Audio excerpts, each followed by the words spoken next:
A weekend afternoon in Sonoma County should have been a portrait of family bliss. The air in the car was thick with the scent of leather, and the sound of my 11-year-old son's laughter. Leo was telling me a story from school. His face animated and bright. His smile was the most precious light in my life. We were driving down a gravel road flanked by rows of lush green grapevines. Our destination was my mother's house, a small, single-story ranch home tucked at the end of the vineyard. Leo was excited to see his grandma and to run through the rows of vines, as he always did. "Is Dad coming home for dinner tonight, Mom?" Leo asked. "He'll probably be late, sweetie," I replied, gently ruffling his hair. "Dad has to drive the shipment of wine down to the distributor in the city. He won't be done until well after dark." David, my husband, was in charge of all the transportation and logistics for our family vineyard. In everyone's eyes, he was the image of a hardworking husband and father. As our car turned onto the lane leading to my mother's house, my heart gave a sudden, sharp jolt. I saw the familiar blue six-wheel truck, parked quietly in the shade of a large oak tree beside the house. It was David's truck. He was still here, when he should have been on the highway, heading towards San Francisco. A terrible premonition coiled in my stomach, but I tried to push it away. Maybe he just stopped by to pick something up, or to discuss urgent business with Mom. I tried to find a rational explanation to soothe myself. "Leo, honey, can you wait in the car for a minute?" I said to my son, forcing a smile. "Let me just go see if Grandma is busy, I'll be right back." Leo nodded obediently and picked up his phone to play a game. I stepped out of the car, my heart beginning to beat faster. The air around my mother's house was unusually silent. Normally, I could hear the faint sound of her radio playing classic rock from the kitchen. But today, it was quiet enough to hear the wind rustling the leaves. I moved toward the house on silent feet, as if guided by some unseen force. The windows and doors were all closed, but not locked. I was about to call out for my mother, when I heard voices from inside, seeping through the slats of the living room window. It was David's voice and the voice of another woman, the voice of Carol, my own mother. Some instinct told me to stop and listen. I crept closer, hiding beside the window, trying to peer through the wooden blinds. The view was blurry, but the voices I heard were crystal clear. Voices that were about to change my life forever. "I told you to be patient," my mother's voice snapped, laced with an irritation I rarely heard. "Wait for Elena to get here, then we can sweet-talk her into signing the papers. Just have her sign the loan consent form. Tell her we need it for a new batch of fertilizer in barrels.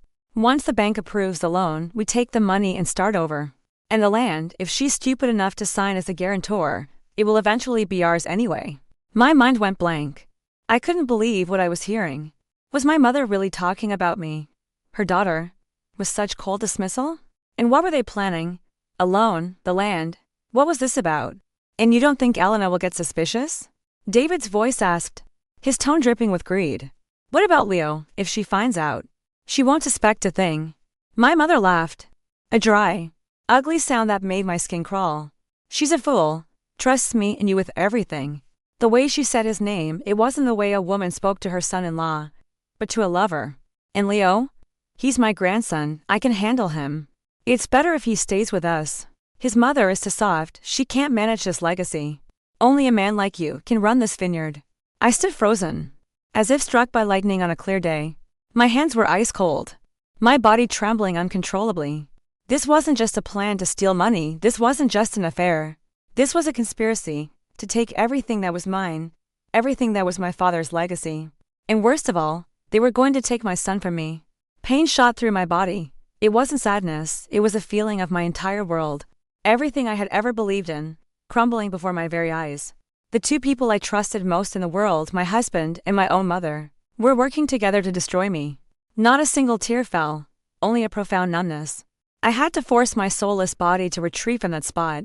I had to get back to the car, back to my son, before they knew I was there. I backed away slowly, trying not to make a sound. Every step felt like walking on invisible broken glass. I reached the car, opened the door, and collapsed into the driver's seat. "Are you okay?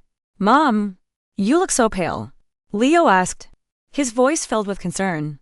I turned and smiled at him, the most brittle, difficult smile of my life. "I'm fine. Honey, Mom just has a little headache. Grandma isn't feeling well. Let's go home for now." "Okay. We'll come back another day." I lied to my son for the first time, and I knew it wouldn't be the last. I started the engine and drove away from the house as fast as I could. I didn't look in the rearview mirror. I never wanted to see the house that was my childhood paradise again. Now, it had become a nest of vipers. The war to protect my father's legacy and to protect my son had begun today, and I would never, ever surrender. I drove home in a state of shattered silence. The familiar rolling hills and vineyards, once beautiful, now seemed bleak and colorless. My head was filled with the echoing voices of my mother and David, like a reverberation in a cave with no exit. Every word, every laugh, cut deeper into my heart. I felt like I was sinking into a cold, lonely darkness. Leo, sitting beside me, must have sensed my distress. He grew quiet, no longer chattering or playing loudly as he had on the way there. He just watched me from time to time with worried eyes. "Mom, are you really sick? Do you want me to rub your shoulders?" His innocent words nearly made me break down completely. I had to be strong. I couldn't show my weakness to him. "I'm okay, sweetie, just a little tired." I forced a smile. "Once we get home, a little rest will help." I had to protect Leo's heart, protect his beautiful world for as long as possible. I wouldn't tell him the cruel truth, not until the time was right. When we arrived home, our large, two-story house in the middle of our vineyard, the house my father had designed and built with his own two hands, every corner was filled with warm memories.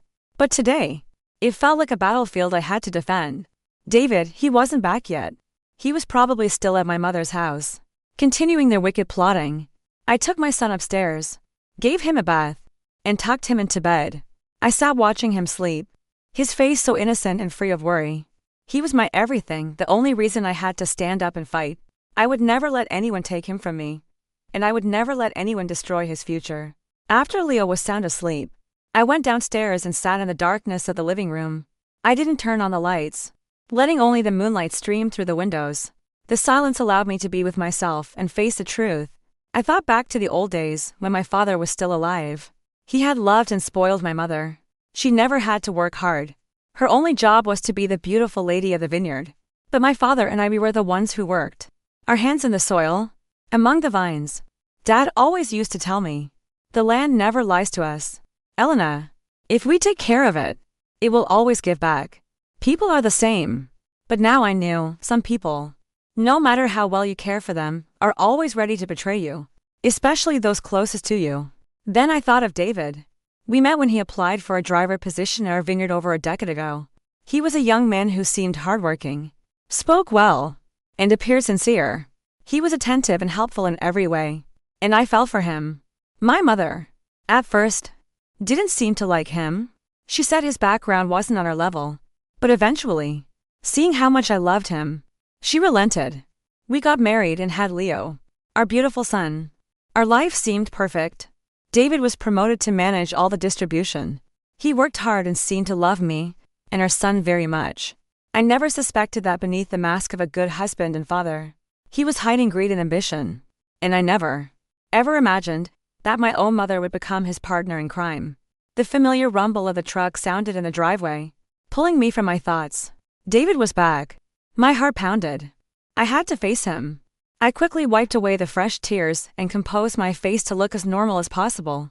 My new performance was about to begin. He walked into the house, feigning exhaustion from a long trip. "Elena, you're still up? And why are you sitting in the dark, waiting for you?" "Of course," I said, forcing a sweet tone. "And you're back so early. I thought you wouldn't be back until tomorrow. Finished up the drop-offs early, so I rushed back. Miss my wife and son." He moved to hug me. I shifted slightly, avoiding his embrace. "Go take a shower first, you must be sticky. I'll get some dinner ready for you." I used the moment to create distance. I wasn't ready for him to touch me right now. He looked a little disappointed, but didn't seem suspicious. "So, did you get to see Mom today?" he asked as he started up the stairs. This was the question I had prepared for. "Not yet." Leo was complaining of a little headache, so I let him rest. I figured we'd stop by tomorrow morning. "Oh, really? Is he okay?" he asked, his voice a perfect imitation of concern. "He's fine. He's asleep now," I replied.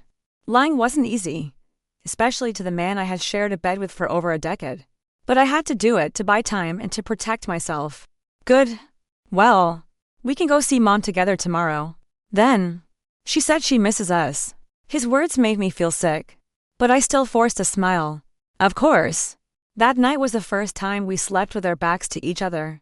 I lay stiff and still, afraid he might sense the hatred radiating from me. I pretended to be asleep, but my mind was wide awake, planning every move. What should I do next? Should I expose them now, or gather more evidence first? I had no one to trust except myself. No, there was one other person. Someone who had been loyal to my father his entire life. Someone who knew this vineyard better than anyone.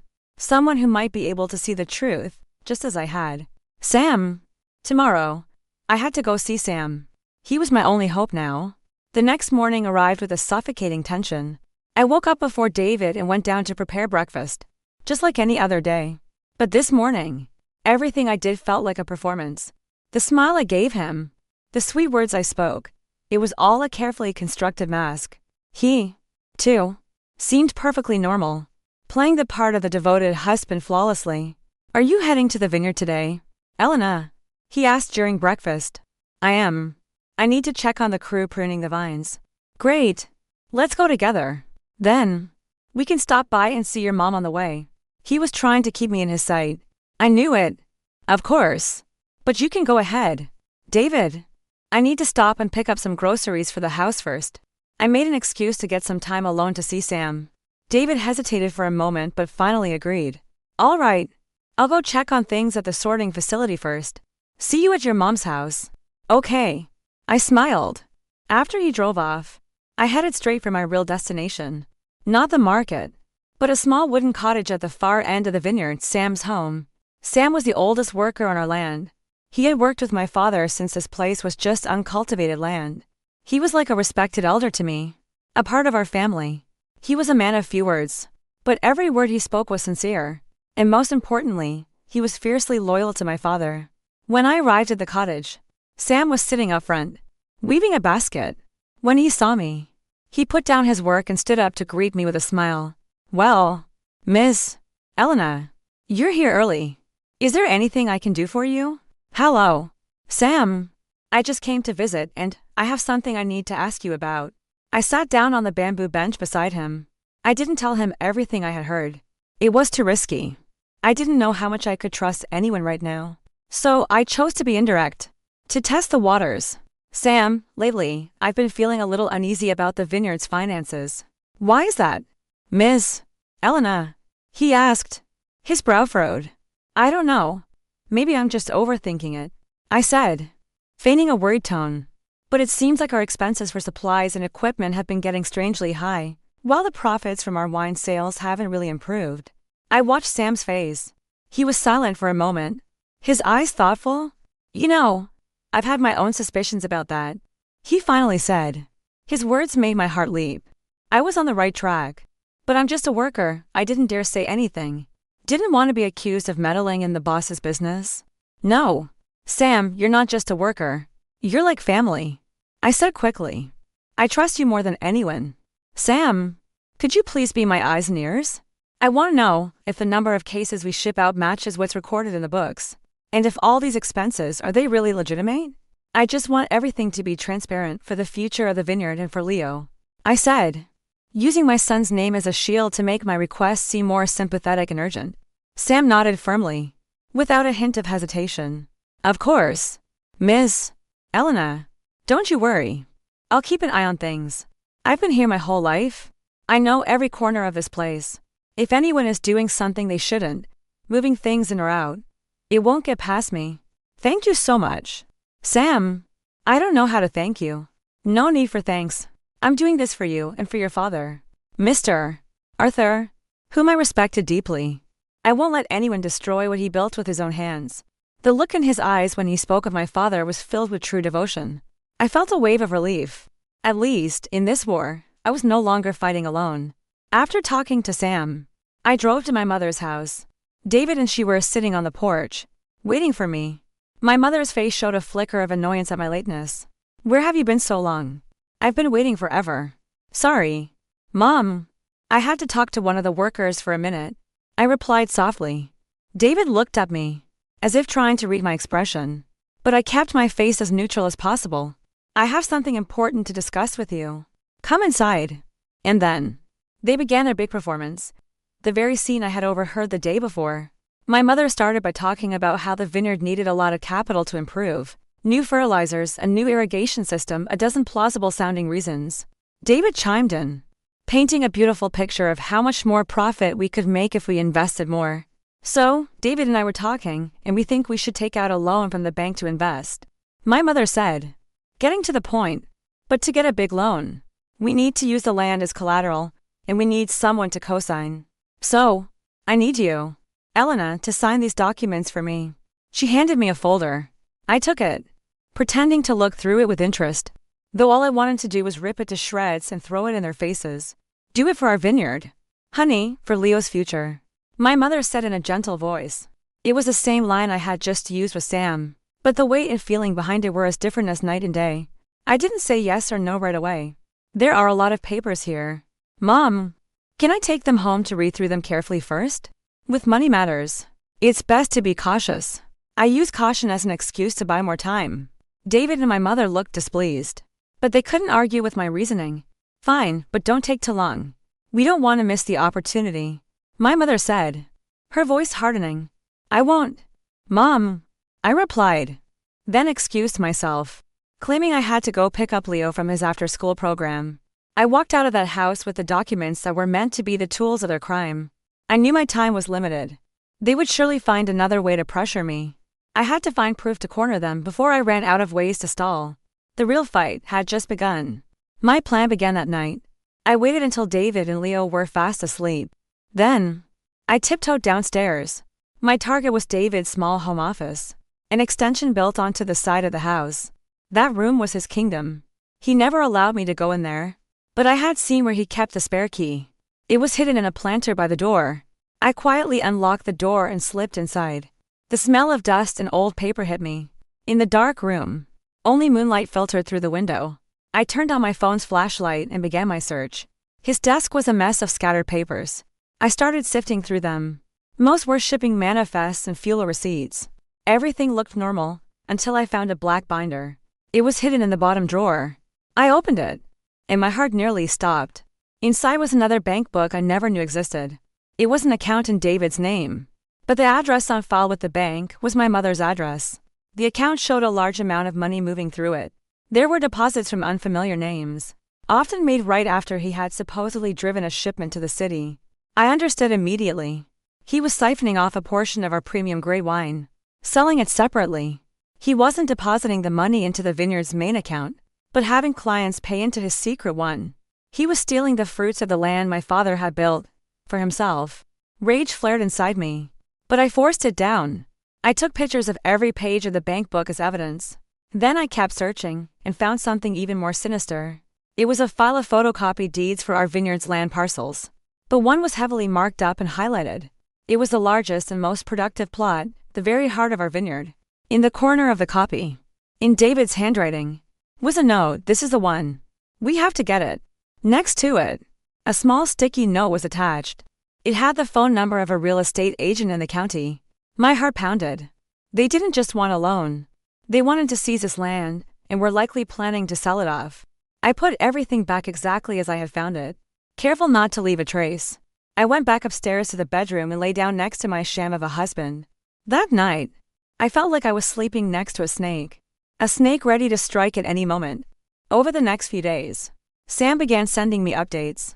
He would write messages on small slips of paper and leave them under a specific rock. Behind the house, our secret spot.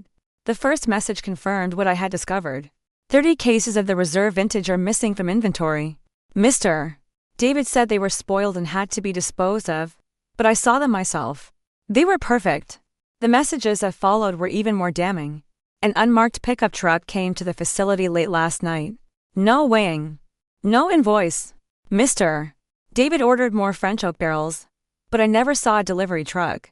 It was all part of a scheme to create fake expenses to justify the need for a loan. They were working as a team. A well-planned operation.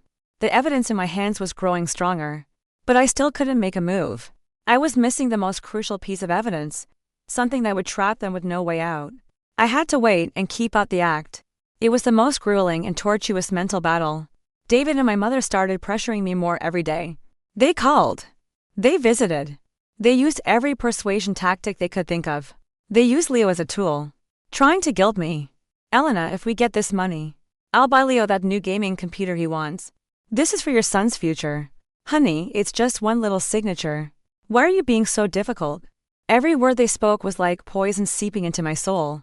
I had to endure. I had to pretend to be hesitant, to be swayed by their arguments for my son. I just need a little more time. I want to consult a friend who also runs a vineyard. I bought myself another week. But I knew my time was running out. I felt like I was walking on a thread that was about to snap. The pressure from my mother and David grew heavier by the day. They moved from persuasion to open frustration and impatience.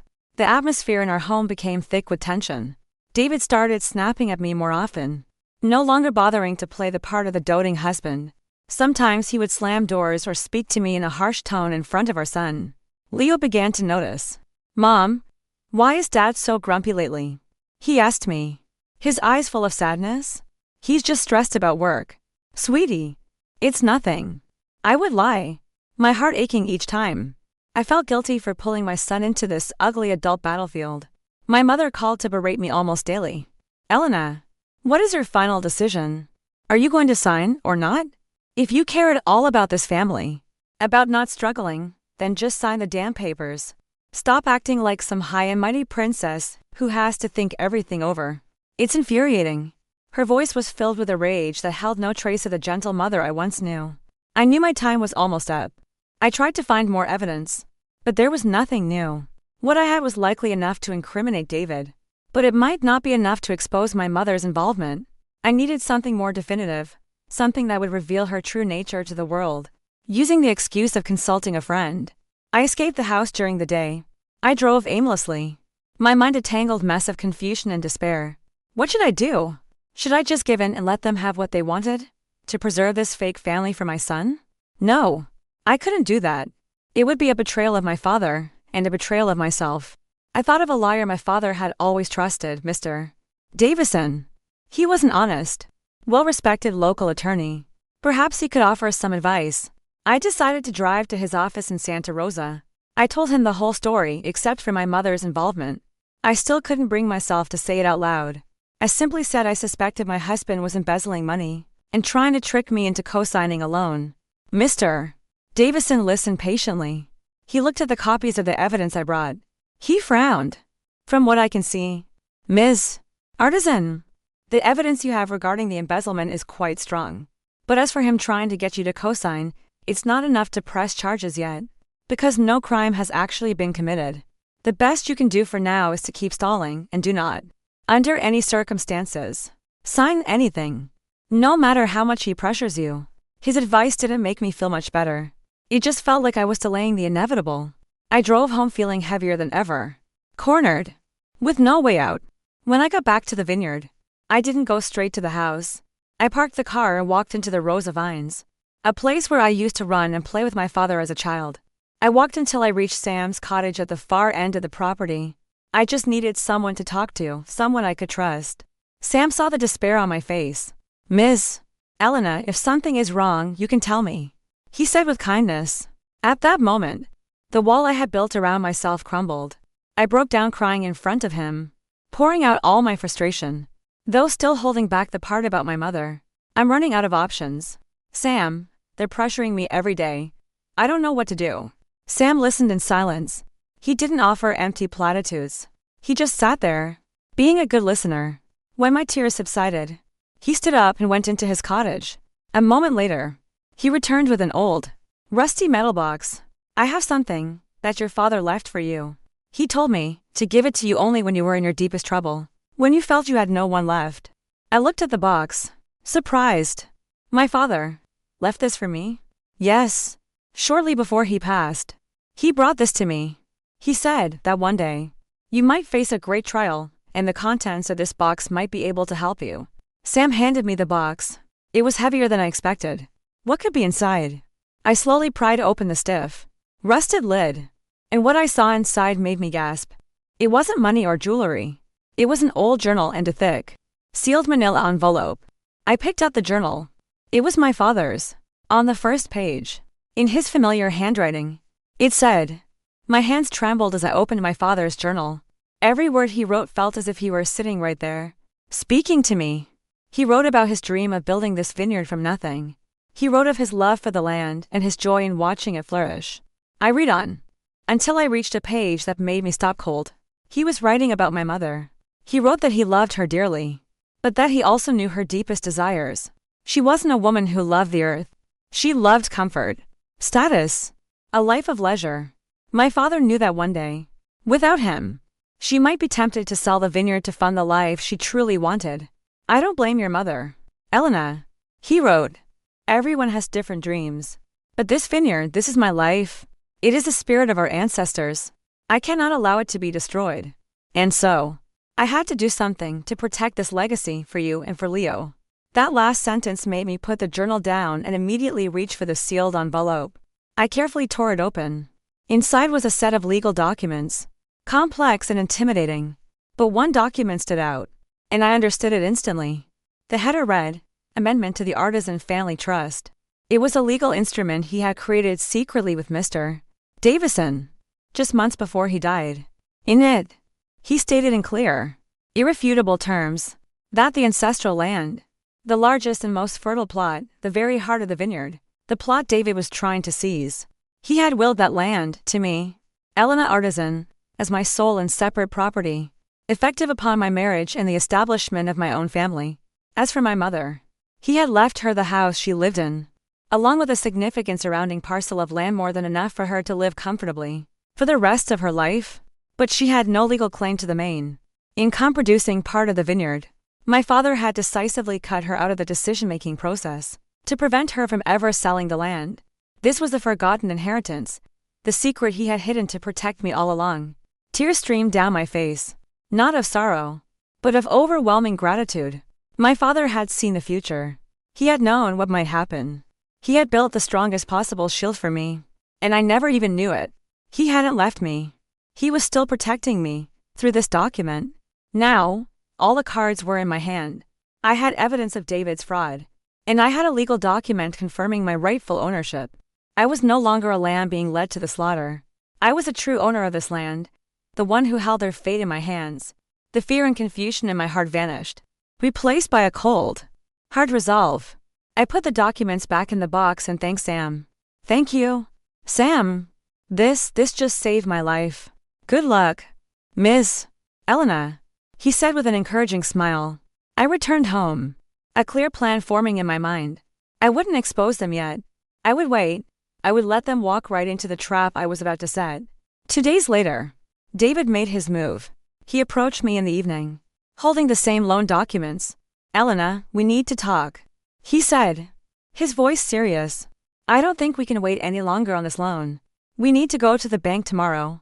If you can't make a decision, then I'll have to make it for you for the good of our family. He was resorting to threats. I feigned hesitation, confusion, and fear. But I still haven't read everything. You don't need to read it. It's not complicated, he snapped. Just sign your name and it's done. Trust me. I'll handle everything. I'm scared.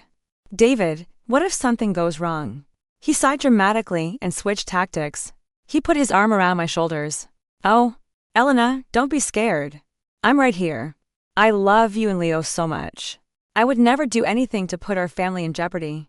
His words made my stomach turn. But I continued my performance. Okay, I'll do it, I said, pretending to surrender. We can go to the bank tomorrow. His face lit up with triumph. That's great, Elena. I'm so glad you understand. He hugged me tightly. So tightly I could barely breathe. All right. So tomorrow, let's meet at the county recorder's office first at 10. We'll get the power of attorney paperwork signed and notarized. Then we'll go to the bank. Your mom will be there too. Okay, I replied, a smirk playing on my lips in the privacy of my mind. They had no idea that tomorrow, the person waiting for them wouldn't be a banker. It would be my lawyer, armed with a truth that would shatter their entire scheme. I spent that night preparing for the next day. I called Mr. Davison and laid out my entire plan. He was shocked at first, but when I sent him a copy of the amended trust, he understood everything. He promised his full support and arranged to meet us at the county office in the morning. I couldn't sleep that night, but not from worry. I was energized. like a warrior about to enter her most important battle. I lay watching David's sleeping face. A face I had once found handsome now looked grotesque. I pitied his ignorance, his belief that he could ever outsmart me. The next morning, I dressed in a simple but elegant outfit. I acted normally, making breakfast for my son and my husband. David was in an unusually good mood, humming to himself as he ate. He was likely dreaming of a large sum of money and a new, comfortable life. "Dad's just going to run an errand with Grandma, Leo," he told our son. "When I get back this evening, I'll have a big surprise for you." His words were a knife in my heart. He was using our son as a pawn without a shred of guilt. After dropping Leo at school, we drove off. Our destination was the county recorder's office. I was silent the whole way, letting him talk. He spun a beautiful, fictional tale of how he would use the money to develop the vineyard. When we arrived, my mother was already waiting. She was dressed up for the occasion, her face beaming. "You're here. Good. Let's get this over with quickly." She and David exchanged a knowing, triumphant glance. They thought victory was just a signature away. "Is the lawyer here yet, Mom?" I asked innocently. "What lawyer? We don't need a lawyer for this. It's just a few simple papers," she replied. "Oh, I was feeling a bit nervous last night, so I called Mr. Davison for some advice. You know, Dad's old, trusted lawyer. I just wanted him to look over the documents for peace of mind. He said he'd meet us here at 10. Oh, there he is now." I pointed to Mr. Davison's figure walking towards us. The expressions on my mother's and David's faces changed instantly. They looked shocked and deeply annoyed. "Why did you call a lawyer? Don't you trust me?" My mother hissed under her breath. "Of course I do, Mom. I just want to be sure." I smiled sweetly. Mr. Davison greeted us all politely. "Good morning, Carol, David, and Elena. Please, come inside. I've already arranged a meeting with the county clerk." We all followed him into a private conference room. Inside, two senior county officials were waiting. The formal, intimidating atmosphere made my mother and David visibly nervous. Mr. Davison, we're just here to sign some power of attorney papers." "Why all the formality?" David asked. Mr. Davison smiled faintly. "Today, we're here for more than just that." He turned to the officials. "I, as a trustee of the estate of the late Arthur Artisan, would like to officially unseal and record an amendment to his trust, which is fully and legally binding before these witnesses today." The word trust made my mother and David turn pale. "What trust? What amendment? Arthur left everything to me in his will." "There's no amendment," my mother cried out. Mr. Davison didn't argue. He simply produced the original document from his briefcase and handed it to the official for verification. The official examined it, then nodded. "This document is legally sound, and it clearly states that." The official began to read from the document, his voice clear and resonant. "The property listed as parcel number 4501 in the township of Sonoma, comprising 52 acres, I hereby bequeath as a sole and separate property of my daughter, Elena Artisan." Every word read aloud was like a hammer blow to their scheme. My mother sat trembling, her lips pressed into a thin line, her eyes wide with disbelief. David's face went from pale to green. He clenched his fists so tightly the veins bulged on his arms. "No, that's impossible. This is a mistake," David shouted. "This has to be a forgery. You're all in on this together to trick us. Everything is in accordance with the law." Mr. David. Mr. Davison said calmly. "If you wish to contest it, you are free to do so in court, but I can assure you, you will not win." "What does this mean?" my mother whispered, her voice faint. "Does this mean that land, it isn't mine? Legally?" "No, it is not, Carol," Mr. Davison replied. "You are entitled to the house and surrounding property as stipulated in the original will, but the main vineyard property belongs entirely to Elena." Their entire plan had crumbled in an instant. The land they were going to use as collateral, the large sum of money they had dreamed of, it had never been theirs to begin with. Silence fell over the room again, thick with defeat and shock. My mother sagged in her chair, her eyes vacant, like someone whose world had just imploded. David was the first to recover, but his recovery came with an uncontrollable rage. "You, Elena," he snarled at me. "You venomous snake. You planned this all along, didn't you?" He lunged toward me like a wounded animal. But Mr. Davison and the officials quickly blocked his path. "Settle down, sir," one official said sternly. "Assault in a government building is a serious offense. You're all in it together, conspiring to steal my inheritance." He cursed. "It was never your inheritance," I said, speaking for the first time. My voice was cold, devoid of emotion. I stood up and walked to face him. "Everything you tried to do, I know all of it." I held up my phone and showed him the pictures I had taken. "The money you embezzled from the vineyard, the premium wine you sold off the books, and the loan sharks you owe money to, the ones who forced you to plot against me and my mother." I didn't mention my mother's complicity, choosing to protect her one last time, pinning all the blame on him. "You? How did you know?" His face fell, his voice losing its power. "Does it matter how I know?" I asked. "What matters is that all of this evidence is now in my lawyer's possession. If you don't stop this rampage, our next meeting will be in a courtroom for your criminal trial." The phrase criminal trial stopped David cold. Fear replaced his rage. He looked at me with a mixture of hatred and terror. Then, he turned to my mother, as if pleading for help. "Carol, help me." But my mother didn't even look at him. She sat frozen, lost in her own shattered world. She was likely realizing that the man she had conspired with was worthless, a desperate con artist who was about to drag her down with him. Whatever love she had felt was surely dissolving with their failed plan. Getting no help. David let out a crazed laugh. "Ha! Fine. Just fine. If I can't have it, then nobody can." He turned and fled the room. No one tried to stop him. Everyone knew his game was over. After David was gone, the room was silent again. "Mr. Davison turned to me. "I'll finalize the paperwork to affirm your ownership, Elena. As for David, if you wish to press charges, I am ready to proceed." "Thank you, Mr. Davison. But for now, I don't want to do anything," I replied. "Let karma run its course." I walked over to my mother, who was still sitting motionless.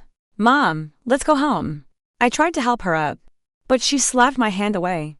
"Don't you touch me," she said, her voice trembling. She looked up at me then. For the first time, her eyes were not just filled with defeat, but with a searing hatred. You ungrateful child, you destroyed my life. You took everything from me." Her words were daggers in my heart. Even though I had prepared for this, it still hurt. "I didn't take anything from you, Mom," I said evenly. "Everything I did was to protect Dad's legacy, the very thing you were trying to destroy. You're just like your father. You always cared more about this dirt and these grapes than you did about me. If Dad cared more about the vineyard than you, he wouldn't have left you the house and all that land. He did what he did because he knew. He knew what would happen. He was protecting our family's legacy from your own greed." My mother was stunned into silence. As if I had slapped her with the truth, she stared at me with pure venom, then stood up. "I will never forgive you for this. Remember that." She stormed out of the room, leaving me standing alone in the middle of my empty victory. I had won. I had gotten everything back. But I had also lost everything. I had lost my husband. And most painfully of all, I had lost my mother. Completely and forever. The root of the betrayal had been torn out. But the rich soil of my life was now cracked and broken, and I feared it could never be whole again. After that day at the county office, my life was irrevocably changed. News of my father's secret trust spread through the small community like wildfire. The town buzzed with gossip about our family. Some saw me as a tragic victim, betrayed by her husband and mother. Others whispered that I was an ungrateful daughter who had stolen her mother's inheritance. I paid them no mind. I had a life to rebuild. David vanished completely. He never came back to the house. Never called. I heard through the grapevine that he was on the run from loan sharks and other debts. He had created his own karmic debt, and now he was paying the price. My mother returned to her house on the property, but she never spoke a word to me. She became a recluse, locking herself away. The space between our homes was filled with a cold, silent distance. The place that was once a haven now felt like a quiet hell. Our relationship was shattered beyond repair. We lived under the same sky but in different worlds. Every attempt I made to speak with her was met with a turned back. Every meal I brought over was left to spoil on her doorstep. Her hatred for me was a root too deep to pull. Eventually, she decided to leave. She packed her things and moved in with distant relatives in another county. She didn't say goodbye. She just left, leaving behind an empty house and a profound void where a family used to be. I became the sole proprietor of a vast vineyard. And at the same time, I was completely alone. Thankfully, I still had Sam and a few other longtime workers by my side. They became my new family. We worked together, toiling to restore the vineyard's heart and soul. I had to learn to manage everything myself: production, finance, marketing. It was exhausting work, but I never gave up. I turned to my father's journal again and again. I studied his philosophy, his techniques. It felt as if he were there, teaching me through his written words, giving me the strength to carry on. I had to protect this legacy for him, and for Leo's future. And most importantly, I had Leo. He was the one constant light in my darkened world. He was young, but he sensed my pain. He would often just come and hug me, saying, "It's okay, Mom, I'm here." Those simple words from my son were the best medicine for my wounded soul. But one day, the question I had been dreading finally came. "Mom, where's Dad?" Leo asked as we sat at the dinner table. "Why hasn't he come home? Is he mad at me?" My heart clenched. How could I answer him? Should I continue the lie, or tell him the painful truth? And, "Why don't we visit Grandma anymore?" He continued, "I miss her. Is she all better now?" His questions were like salt in an old wound. How could I explain this complex, ugly adult world to an 11-year-old boy? How could I tell him his father had abandoned us and his grandmother hated us? That night, I decided I had to tell him the truth. I couldn't keep him in a bubble forever. He deserved to know, and it was better coming from me. I called him into my room for a talk. Just the two of us. It was the hardest conversation of my life. I sat on the floor next to his bed, took his small hands in mine, and took a deep breath. "Leo, my sweet boy, Mom has something very important to tell you. Can you promise me you'll listen carefully and try to understand?" Leo nodded, his eyes wide with questions. I didn't know how to begin, so I chose to be as direct and gentle as I could. "Leo, your father, he isn't living with us anymore. He had to go live somewhere else, far away." "Why?" Leo asked, his voice trembling. "Doesn't he love us anymore?" "He will always love you, Leo," I said, a small light to protect his heart. But sometimes, adults have complicated problems. They have to choose different paths. Your dad, he chose a path that didn't have you and me on it. Tears welled up in my son's eyes. He tried to hold them back. "So, we're never going to see him again?"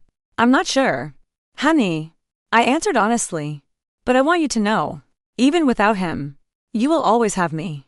I will always be here to take care of you and love you with all my heart. I promise." I pulled him into a hug. He clung to me, finally letting his sobs break free. I let him cry, let him release all his sadness. When he calmed down, I spoke about his grandmother. And Grandma, she hasn't been feeling well, in her body or in her heart, so she needed to go away to a quiet place to rest. "Is she mad at us?" "She isn't mad at you, sweetie. She just needs some time to herself." I knew it was a weak explanation, but it was the best I could do. I didn't want to plant seeds of hatred in my son's heart. I didn't want him to know the depths of his grandmother's resentment for me. Will she come back? One day. Maybe she will. When she's ready. We held each other for a long time. It was a night of pain, but also a night of profound closeness and understanding. After that, Leo never asked about his father or grandmother again. He seemed to grow up overnight, trying to be strong for me. Sometimes, I felt my little boy had become the man of the house, my protector. Years passed. Leo, Sam, and I worked together to make artisan vines thrive again. I integrated modern business practices, launched an online store, and even started a small line of gourmet food products from our grapes. Our brand became well known, bringing new prosperity to the vineyard. I had proven to everyone, and to myself, that a single woman could not only manage her father's legacy but make it flourish. My mother never contacted me. I heard from relatives that she lived a quiet life, keeping to herself. Perhaps this distance was the best thing for both of us. As for David, I heard he was eventually arrested on other charges and was serving time in prison. I felt no satisfaction, only a quiet acknowledgement of karma. My life wasn't a perfect picture of a family, but it was peaceful. I found happiness in the sight of healthy vines, in the well-being of my workers, and most of all, in watching Leo grow into a kind, intelligent young man who loved and understood his mother. One evening, as I was going over accounts in the house, "Leo, now a lanky 15-year-old, walked in. He was holding an old, worn journey father's. "Mom, I read Grandpa's journal," he said, his expression serious. I understand everything now." I was speechless. I never thought he would find it. I understand why Dad left and why Grandma is gone. And I understand how hard you had to fight to protect all of this for me. He put the journal down and wrapped his arms around me. "I'm so proud of you. Mom, thank you. Mom, thank you for everything." Tears streamed down my face. Tears of pure joy. All the hardship, all the pain, it had all been worth it. After the day Leo read his grandfather's journal, our bond deepened even more. He wasn't just my son. He was my partner, my confidant. He took a genuine interest in the vineyard, spending his free time after school helping me. I saw my father in him love for the land, the determination to carry on the family legacy. One evening, as we sat on the porch bench, we watched the sun dip below the hills, painting the sky in shades of orange and gold. The air was still, filled with the rising chorus of crickets. "Mom," Leo said, breaking the comfortable silence. "Yes, honey. I was just thinking, what if that day you hadn't overheard what Dad and Grandma were talking about? What would our lives be like?" His question made me pause. I had never really considered it. "I don't know," I answered honestly. "We might still be a family on the surface, but one built on a foundation of lies. We would have lost this vineyard. And most importantly, I might never have found the strength to become who I am today. I think this is for the best," he said thoughtfully. "Even though we're not all together, we're happy. And we have each other." I turned to look at my son. He met my gaze with eyes that were wise beyond his years, full of understanding. I smiled and ruffled his hair. "I think so too." We sat watching the first stars begin to glitter in the twilight sky. "Look at that star, Mom. It's the brightest one," Leo said, pointing. "I bet that's Grandpa's star. He's watching us from out there, and he's smiling at you, because you took such good care of his vineyard." His words brought tears to my eyes. I hugged him close and looked up at the sky. Yes, my father was watching, and he would be proud. I had protected his legacy. Not just the land, not just the vines, but the legacy of honesty, resilience, and true family love. Life doesn't always give you a smooth path. Sometimes, it sends a storm that destroys everything you built. But after the storm passes, the broken ground is washed clean, and the seeds of hope, tended with care, can grow again stronger and more beautiful than before. I may have lost a husband and a mother, but in their place, I gained a wonderful son. I discovered my own strength, and I became the keeper of my father's spirit. And that was the greatest and most meaningful victory of all. My land, it may have been broken, but now, it was healed, nurtured by love and by hope.